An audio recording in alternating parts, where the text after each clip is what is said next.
O Brasil dessa vez não só venceu, mas também convenceu. Hoje a gente vai falar dessa bela vitória do Brasil. Vamos fazer uma análise de como foi o jogo, de como foram os jogadores e como que o Brasil vai chegar para a próxima fase. Mas antes disso, você já sabe, confere sua inscrição, vê se você já está inscrito no canal, dá aquela força pra gente. Editor, solta a vinheta. Yeah. Meus amigos, o Brasil voltou a vencer, venceu muito bem a seleção da Escócia. Depois do que a gente ganhou contra o Haiti, eu falei aqui, a gente precisa de um tira-teima que vai ser contra a seleção da Escócia. Bom, primeiro jogo do Brasil na Copa, contra o Marrocos, não fomos bem. A verdade foi essa. Porém, contra o Haiti, nós tivemos uma melhora, mas ainda teve aquela coisa, a seleção é muito fraca, é só o Haiti. Agora não. Agora eu falei que era o tira-teima e nós realmente tivemos um tira-teima contra uma seleção difícil, só que nós passamos e passamos bem, construímos uma boa vitória. O Brasil que foi a campo foi quase o mesmo time de contra o Haiti, a exceção foi o Rafinha, que dessa vez está machucado de verdade, não precisou de ir para o sacrifício e entrou a bela surpresa do Ryan, porque é por ele que eu vou começar a fazer a análise desse primeiro tempo. O Ryan, junto com o Matheus Cunha e com o Vini Júnior, eram os caras que estavam com o papel de marcar em cima a saída da Escócia. O Brasil tentou uma, tentou duas, tentou três apertar essa saída. Em uma dessas apertada da saída, o Ryan tá lá incomodando a zaga da Escócia e o meu zagueirão entregou o pudim, a bola sobra para o Vini Júnior, que com muita tranquilidade vai lá e abre o placar. E isso foi muito bom para o Brasil, porque começar ganhando um jogo que a gente precisava mostrar, não só ganhar, como mostrar que estamos também na Copa, foi muito bom, porque já tirou um peso da seleção. É importante o Vini, eu vou falar isso ao decorrer do vídeo, é importante um cara como o Vini Júnior se acostumar com o protagonismo. É o terceiro jogo que ele marca, não importa a forma que foi. O Brasil marcou, e aí a gente começa a ver um Brasil mais solto, um Brasil procurando jogar com tabelas, um Brasil procurando a aproximação, e um Brasil que é muito ditado pelo Matheus Cunha, porque o que joga de bola esse Matheus Cunha, o que vem fazendo esse papel de ora centroavante ali, ora esse falso 9, que ele sai da área e vem ajudar a fazer o meio campo com Guimarães numa ponta, com Paquetá na outra, e o Casemiro forma vamos dizer assim, um losango ali no meio, mas sem falar de forma geométrica aqui, vamos falar de 4 homens no meio campo. Dá uma sustentação bacana para esse time do Brasil. O Brasil continua em cima, continua apertando e, de novo, numa bola roubada, dessa vez o Cunha briga até o último momento, a bola sobra para o Guimarães, que é a grata surpresa do Ancelotti na frente. Como o Ancelotti acertou, botando esse jogador mais avançado. Que passe, meus amigos, que passe do Guimarães para o gol do Vini, o Vini fazer Brasil 2-0. Antes disso, nós tivemos um lance muito polêmico, que foi o gol do Brasil, mais uma entregada dessa Escócia. A Escócia estava muito sedex, entregando, que é uma beleza. E o juiz, na hora saiu o gol e depois o juiz voltou e não marcou o gol. Vamos falar um pouco desse lance aqui. Futebol é contato, meus amigos. Em todo lugar que eu já joguei, ou que eu vi alguns jogos, algumas ligas, jamais ia ser marcado essa falta. E eu vou além. Se fosse o Messi, você pode me chegar do que quiser, mas se fosse o Messi, eu duvido que o árbitro teria dado falta. Não foi nada. O Vini tomou a frente do jogador, ele toma a frente, o jogador chuta ele continua na jogada e faz o gol. Futebol é contato. O Vini foi mais rápido, tomou a frente dele e fez o gol legal. Mas, como é o Brasil, ele resolveu por bem voltar lá, parar, falar, não foi falta. Pô, não foi, cara, não foi. Nesse meu primeiro tempo, eu tô olhando aqui minhas anotações para falar, para não esquecer de ninguém.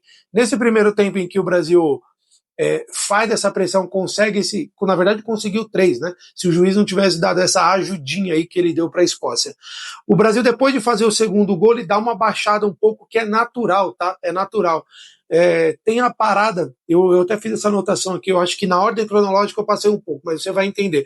Na parada da hidratação, quando volta, a Escócia voltou melhor, então foi importante depois do Brasil ter recuperado a bola e ter feito o gol.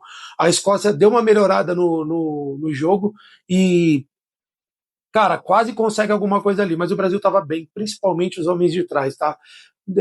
Guimarães, e Marquinhos fizeram uma partidaça, principalmente o Guimarães, tá? Eu vou fazer o vídeo do Café na Numerada, eu vou fazer as notas dos jogadores e ele teve uma das notas mais altas, já adianto aqui.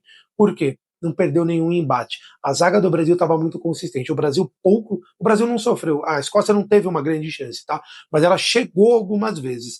Nessa baixada que naturalmente o Brasil acabou dando, era normal. Tá? Era normal, o Brasil não ia conseguir manter os 45 minutos jogando em cima da Escócia. Então, normal, eu entendo como normal o Brasil um pouco dar aquela cansada de leve. Antes disso, a gente teve ainda um Brasil que chegou mais algumas vezes. O Ryan era para fazer um baita de um golaço que o goleirão salvou a Escócia, tá? A primeira bola que o Paquetá conseguiu achar no jogo, tá? Aos 50 minutos ele achou uma bola ali pro Ryan, que o Ryan ia fazer um golaço numa bela triangulação, Vini, Paquetá e o Ryan. Tô falando isso, eu tô colocando esse ponto do Paquetá porque para mim, de novo, é mais um jogo que ele demora para entrar no jogo, ele parece que tá sempre em outra rotação. Enquanto você via Guimarães, Casemiro, o Magalhães, Marquinhos, Danilo, Douglas Santos, todo mundo numa rotação ali de marcação, de pegada, você vê o Paquetá às vezes até um pouco desleixado, um pouco que, não, a hora que eu quiser eu entro no jogo, a hora que eu quiser eu viro esse passe aqui. Deixa eu tentar uma jogada, igual ele tentou e a narração ficou em cima, nossa, que caneta do Paquetá, ele deu uma bela de uma caneta na lateral ali da defesa do Brasil, só que ele entregou no pé do jogador da Escócia, e o jogador da Escócia saiu na cara do gol. Então, assim, parece que ele está mais preocupado em fazer o lance de efeito dele do que fazer o feijão com arroz. Falando em feijão com arroz, o nosso lateral Douglas Santos faz isso muito bem. Feijão com arroz muito bem temperado. Ele muito bem ajudou a consertar esses pequenos vacilos que o Brasil estava dando muito, porque o Paquetá demora para entrar no jogo e solta muita bola, ele entrega muita bola. Mas aí, acabou o primeiro tempo, o Brasil vem para o segundo tempo, começa melhor de novo o segundo tempo, o Vini Júnior já quase faz o gol logo no comecinho, o Brasil estava bem no segundo tempo, tem que fazer algumas mudanças que é necessária. Antes dessas mudanças, tem um ponto aqui, a Escócia conseguiu chegar na bola parada umas 2, 3 vezes, e dito isso, o Alisson estava lá, as 3 vezes que eu até deixei anotado aqui, as 3 vezes que a Escócia chegou, o Alisson estava lá, estava mais uma vez para mostrar segurança. O Alisson não está sendo exigido nessa Copa até agora, porém as poucas bolas que chegou no gol do Brasil, o Alisson está muito bem. Ele pega, ele não está dando rebote, ele está ali, ó, tirando o jogo contra o Marrocos, né? Mas vamos lá.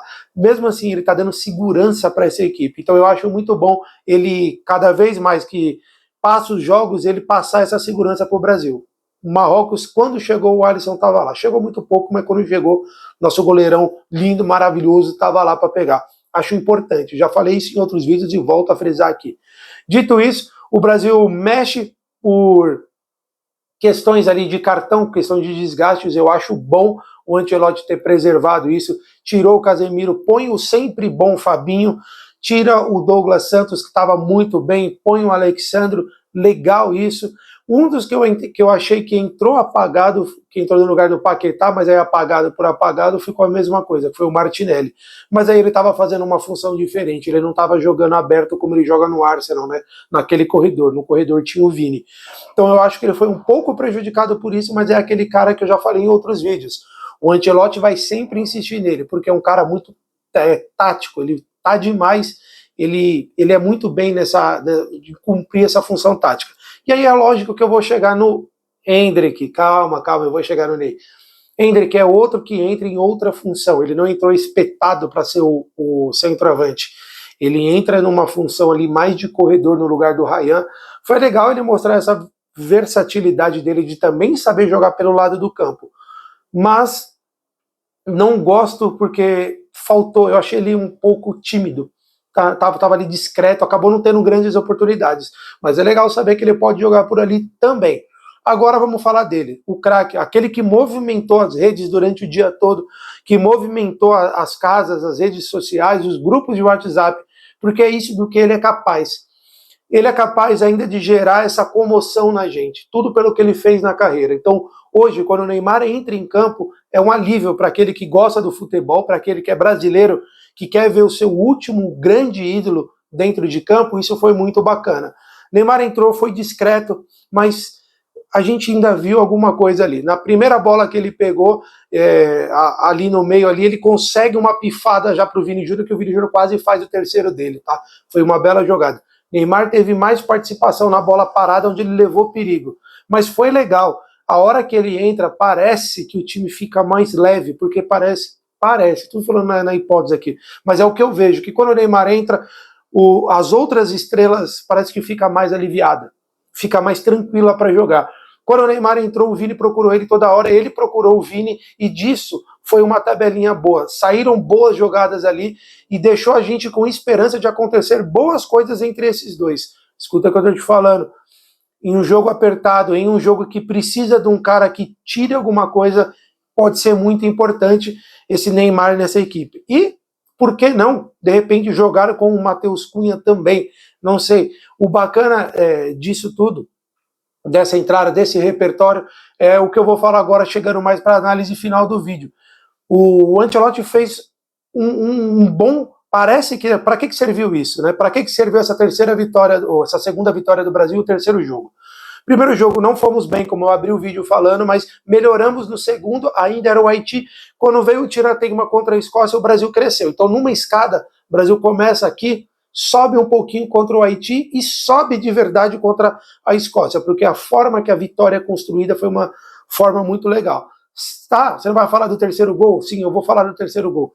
De novo, quando o Brasil conseguiu apertar a saída de bola, que é algo treinado pelo Ancelotti, essa pressão na saída de bola, dessa vez, antes de ele sair, tá? Eu não vou esquecer, não. Foi o Paquetá que deu o primeiro combate, a bola sobra para o Casemiro de primeira acha o Guimarães, e o Guimarães, numa tranquilidade incrível, toca para o Cunha fazer o terceiro gol do Brasil e deixar o Brasil mais aliviado. Tá? Mas eu estou fazendo esse parágrafo do terceiro gol do Brasil na análise do Ancelotti, é porque eu acho que esse segundo, terceiro gol sai muito do que isso que o Ancelotti achou para essa seleção. Uma seleção que marca em cima, e eu acredito que agora ele achou um time, que é com o Ryan na ponta e é com o Matheus Cunha. Agora ele pode procurar alternativas, que pode ser um Neymar, que pode ser um Endrick, que pode ser um Fabinho, e para mim ainda tem que arrumar lugar pro Danilo. Para mim o Danilo teria que entrar no lugar do Paquetá, e é isso. Mas assim, o Ancelotti mostrou alternativas.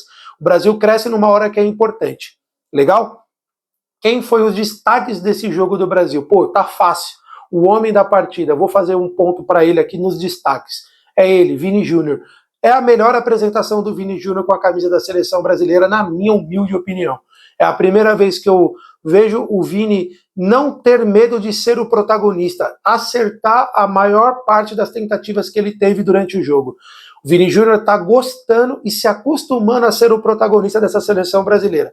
É o que eu percebi e é o que eu senti dele nesse jogo. Foi para cima, brigou, tentou driblar, acertou a maioria das tentativas dele. E é isso que eu espero, de um craque que já provou que é capaz. Lá no Real ele faz tudo isso. A gente precisava ver ele fazer isso no Brasil. E dessa vez, para mim, ele conseguiu. Eu gostei.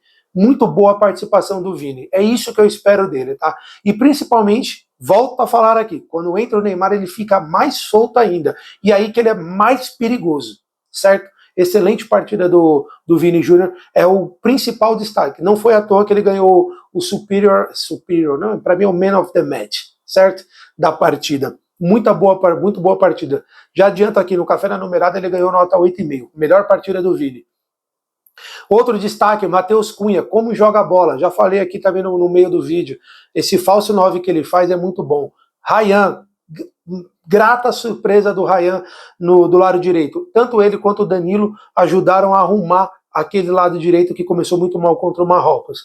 Então, mais dois destaques. Casemiro, muito bom o Casemiro ter se encontrado na partida durante a competição. Se encontrou contra o Haiti já e agora sim se encontra de novo contra a Escócia. Ele foi muito bem, certo? Bom, falei do Vini Júnior, falei do Ryan, falei do Cunha, e você acha que eu não vou falar dele? Claro que eu vou. De quem que eu tô falando? Para mim, da melhor surpresa até agora desse time do Ancelotti, que é o Bruno Guimarães jogar para frente. Não jogar nessa função, se preocupando mais em defender. O Guimarães como um camisa 8. Volto a dizer aqui, quando eu penso em um jogador mais à frente, que é polivalente, que dá apoio para aquele craque, para o número 10, que o Brasil não tem esse 10, né? É o Cunha que está fazendo esse papel. Eu lembro muito do Elano. Guardadas as devidas proporções, o Guimarães faz o papel do Elano muito bem. Muito bem. Aparece muito bem na frente, tem um passe muito qualificado e foi a grande sacada do Ancelotti ter colocado ele para frente. Esses são os destaques do Brasil. Hoje eu não vou ver ponto negativo, porque foi uma vitória, foi um tira-teima contra uma seleção que a gente queria ver o Brasil jogando. Foi muito importante essa vitória, foi muito importante essa crescente no momento da seleção. Volto a dizer, é um torneio curto, não é um torneio que vai premiar regularidade. É um torneio curto, daqui para frente vai ser mata-mata. O Brasil fecha como o primeiro do grupo, isso é muito importante. Em tese, vai ter uma facilidade, que eu não vejo facilidade, provavelmente vai pegar o Japão, mas é melhor pegar o Japão ou pegar a Holanda? Aí eu deixo para você responder isso para mim, meu amigo. Então, esses foram os pontos positivos. Cello, dessa vez eu vou tirar o chapéu para você por tudo isso que eu falei. Arrumou a equipe, arrumou o lado direito, agora encontrou uma equipe, e não importa se foi só agora que você encontrou uma equipe, o importante é que você deu uma cara para esse time e começou a mostrar alternativas. Isso foi legal, isso foi bacana, a gente crescer na hora que importa. Então tá, o Brasil está de parabéns por essa vitória. Sim, eu vou concordar com meus amigos da internet, com o que eu já estou vendo nas redes. Estamos iludidos, sim. Deixou a gente iludido, e tomara que eu não fique só iludido agora, que venha a próxima fase, que venham os 16 avos e a gente continue nessa crescente. Certo, meus amigos? Para você que ficou aqui até o final, aquele meu grande abraço, aquele meu abraço caloroso, fervoroso de Copa do Mundo. Eu quero saber de você, qual foi a sua opinião? Você concorda comigo? Você gostou do que você ouviu aqui? Bom, compartilha com seus amigos, dá aquela força, joga lá no grupo da família, faz alguma coisa para ajudar esse canal, é de graça, meus amigos. Fora isso, um abraço para vocês, não deixa de conferir sua inscrição, ver se você já está inscrito no canal, e é isso, vamos Brasil, vamos que agora é mata, mata, mata e mata, certo? Valeu!